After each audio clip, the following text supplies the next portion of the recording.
pala ang bahay niyo. Tara, punta na tayo kay Mami. Naghihintay na siya. Magandang hapon, ho.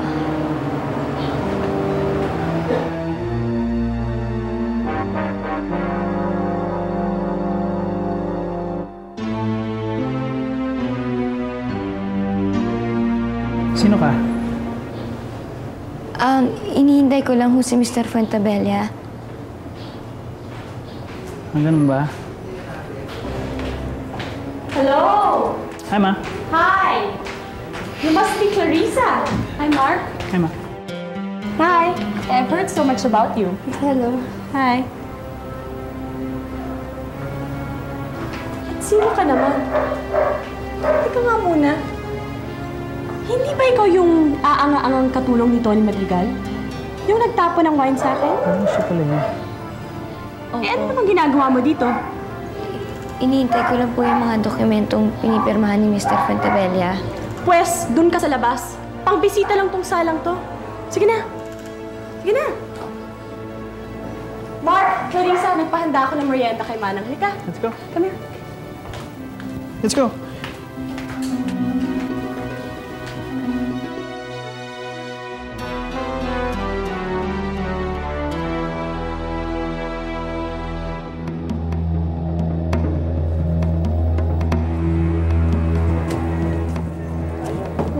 Kayo po ba si Tonyo?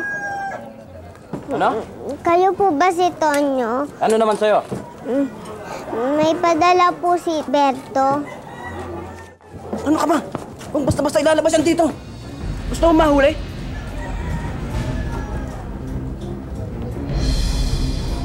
O yan, bago mo yan. Sige, alis na.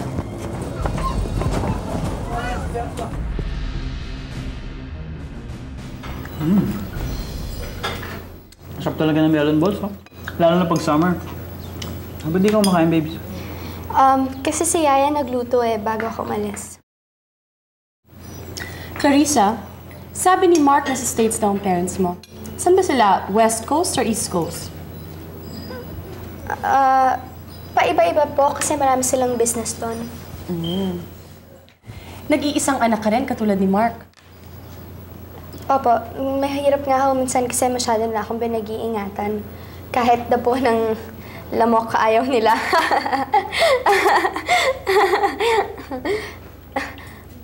Well, of course. Alam mo, Clarissa, you're the kind of girl na gusto ko para kay Mark. Kasi at least sigurado ko na hindi lang perang habol mo sa kanya. Alam mo na, mahirap yung mga posisyon natin. Minsan, di na natin alam kung ano talagang habol sa atin ng tao.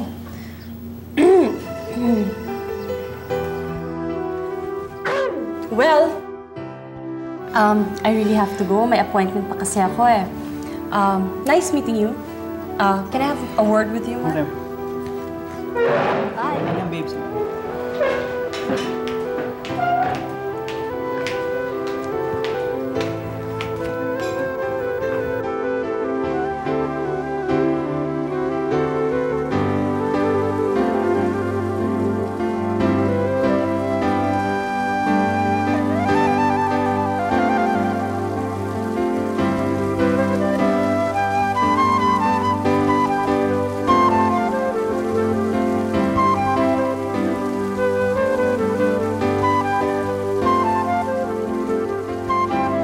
Bakit kaya tuwing nandito ako sa bahay na to, ang lakas ng pakiramdam kong nakapunta na ako dito noon.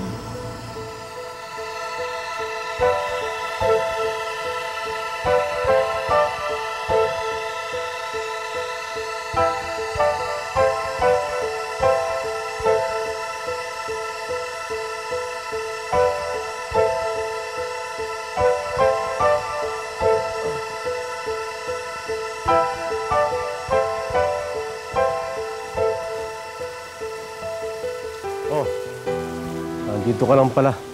Hindi na pa kita hinahanap. Sir, pasensya na ho kayo.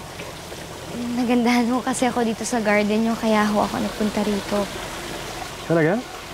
Alam mo, ito rin ang paborito ko dahil ito lang pinakamatahimik na lugar sa buong bahay. Dito lang ako nakapag-isip. Sige. Sige po. So, paano? Pauwi ka na ba niya? Oo, ito lang naman ho ang pinunta ko rito eh. Pwede ka pa sumabay sa akin. Total, on the way naman yung pupunta ako sa bahay niyo. Naku po, sir, wag na lang ho. Ayoko pong makaabala sa inyo. Hindi. Wala abali. Alam mo, may sa labas. Ang haba na lalakarin mo. Mabuti pa sumabay ka na lang. Okay?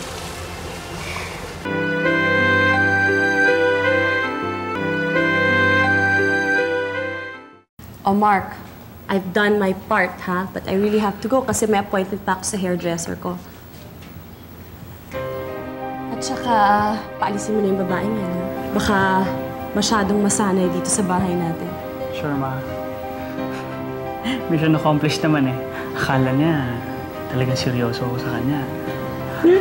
You're so mean! Just playing around. Well, good luck sa game mo. Basta, always remember, you have to play to win. Okay? Don't worry. Okay, Bye-bye. good luck. Pag kinasal na kami ni Mark, dito niya ako ititira. Kasama ni Mamo, Mrs. Clarissa Fuentebella. Sarap pakinggan. Mrs. Clarissa Fuentebella. Babes? Anong ginagawa mo? Ay, wala. Nainitan lang ako. Ganun ba? Oo. Tsaka, nakukyutan ako sa bahay niyo. Kasi alam mo yung bahay namin, sobrang laki, hindi ko na ma-appreciate. Hindi nagugustuhan mo na yung bahay. Who knows, maybe in the future, baka dito ka tumira.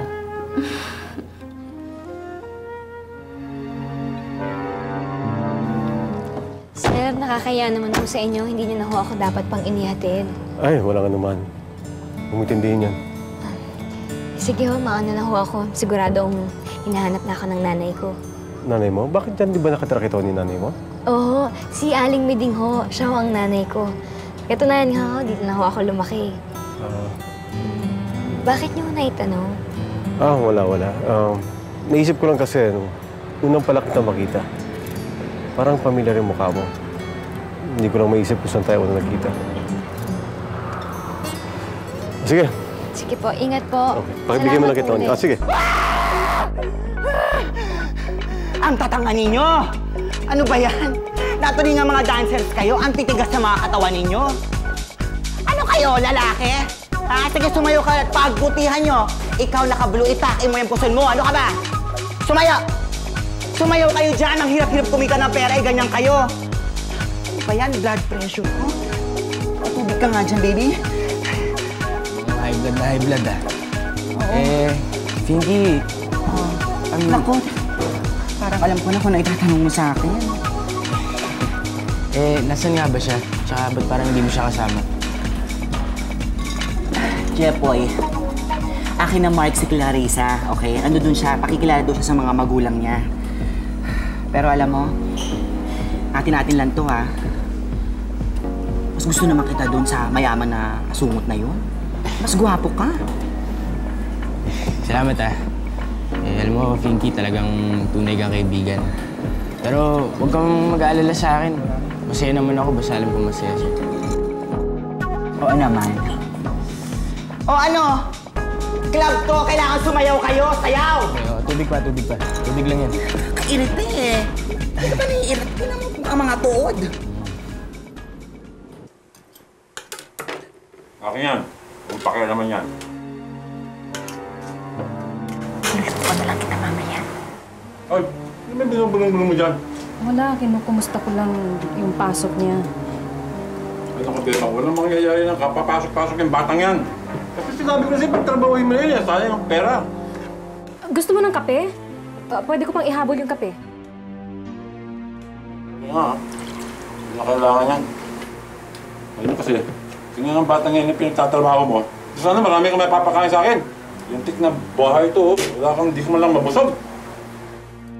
Ninay, pwede bang pakikuha mo yung sinampay? Kasi nakalimutan ko baka ulanan. Apo, Nay. Ano nangyari? Ano lang? Ato niya yung sa'yo kanina. Ano nangyari? Po.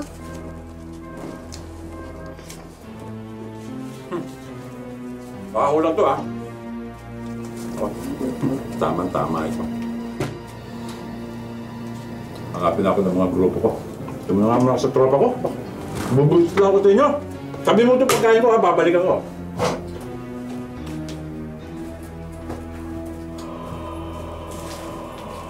Ninay? Dito. Ano yung pinadeliver mo kay tatay? Wala po, Nay. Wala po. Kukunin ko na po yung sinampay.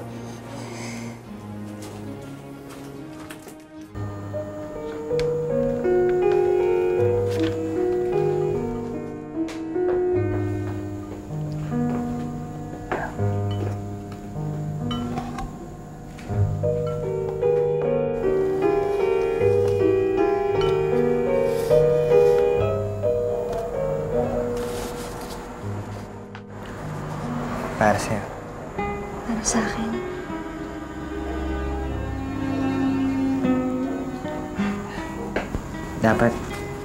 Dapat kasi roses ang bibigay ko sa'yo eh. Kaso lang, naisip ko na staff toy na lang. Para pwede mo siyang makatabi sa pagtulog mo. At kapag kayakap mo siya, parang ako na rin nayakap mo.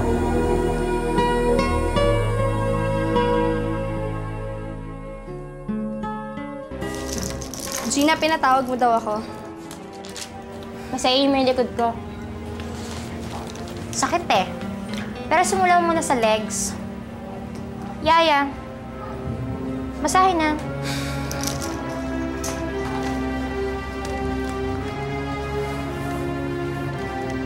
Kamusta na kayo ni Mark?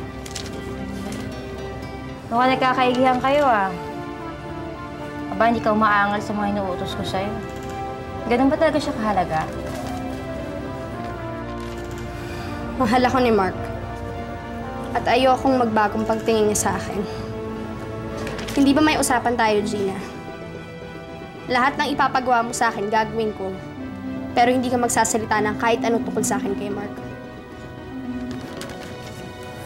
Teka. Oo nga. Wala naman ako talagang gustong sabihin na iba. Dito. May sinabi na ba ako? Aba, nagtatanong lang ako tungkol sa inyo. Gina, kilala kita. Ano naman ba gusto mong pagawa sa akin? Ang swerte ko namang amo. Kilalang-kilala na ako ng yaya ko. Yee! Sandali ah.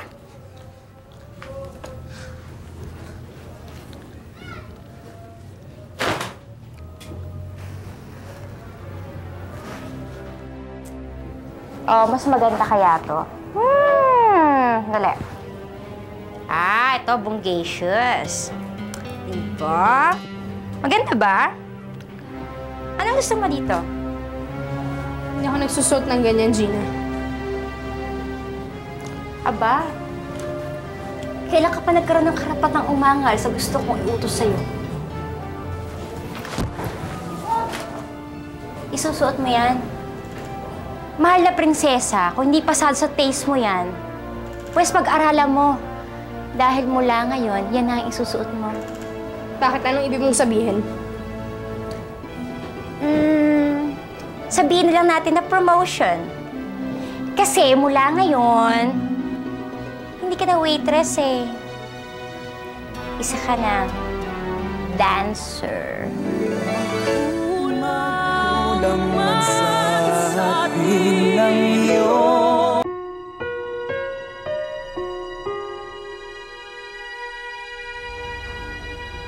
Minsan, may nagsabi sa akin, mabait daw ang Diyos. Bibigyan ka niya ng isang tunay na pag-ibig sa buong buhay mo. Pag nakita mo yon, dapat hawakan mo ng dalawang kamay. Huwag mong hahayaang pakawalan. Dahil pag nawala ito, hindi mo na ulit makikita ito kahit na kailan. Maikli lang ang oras natin dito sa mundo, Catherine.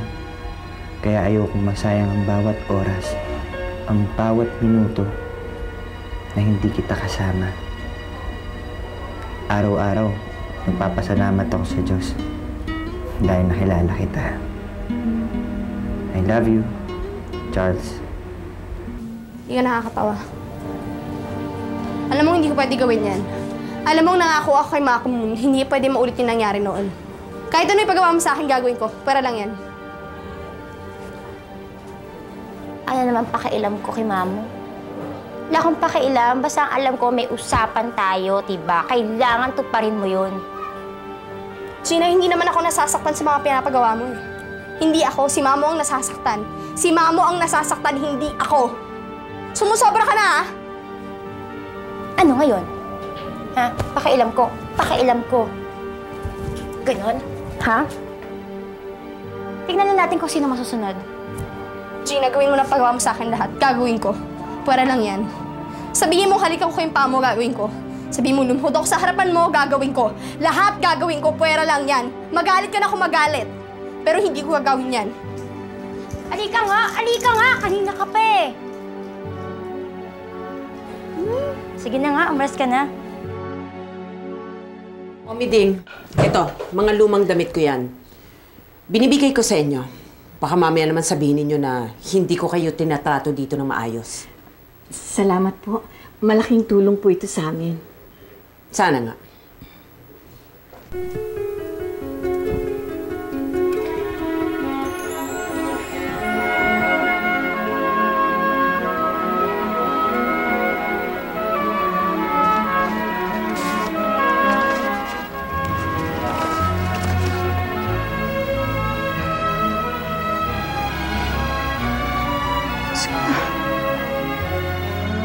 Ano itong tinatago sa akin ni Catherine? Teka muna, balita ko eh. Tinanggihan ka daw ni Clarissa. Aba, tumutubo na yung sungay ng babae niyan, ha? Alam mo, pinanganak talaga yung babae na mahina ang utak. Kaya nga madaling makalimot eh. Alam mo, kung tutuusin yung ginagawa mo sa kanya, sobrang bait mo na niya, sister, ha? Bait-bait mo ng sobra. Alam mo naman ako, mabait. Feeling ko nga masyado ako naging mabait sa kanya eh. Siguro panahon na para magpaalala ako sa lola mo, diba? Aba, malaking hawak ko sa kanya. Ano sabihin? May plano ka na naman. Ako pa! Ha! Alam mo, panahon na para gawan siya ng panibagong leksyon, no? Aba, nakakalimutan niya ako. Kahol siya ng kahol. Tignan lang natin, diba? Kung kayo ng buntot ang babahag ngayon. Ano ibig sabihin mo? May plano ka na naman. Ninay! Kuya? Anong ginagawa mo dito? Hindi ba may pasok ka? Tsaka hindi dito ang dapat punta sa eskwelahan mo eh. Ano yan nasa kamay mo? Wala po, kuya. Ano yan nasa kamay mo? Pakita mo sa akin. Wala po. Wala po.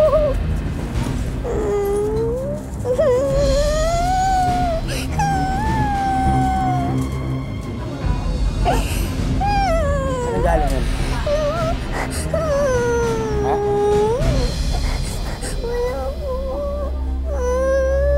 Wala eh, nasa iyo.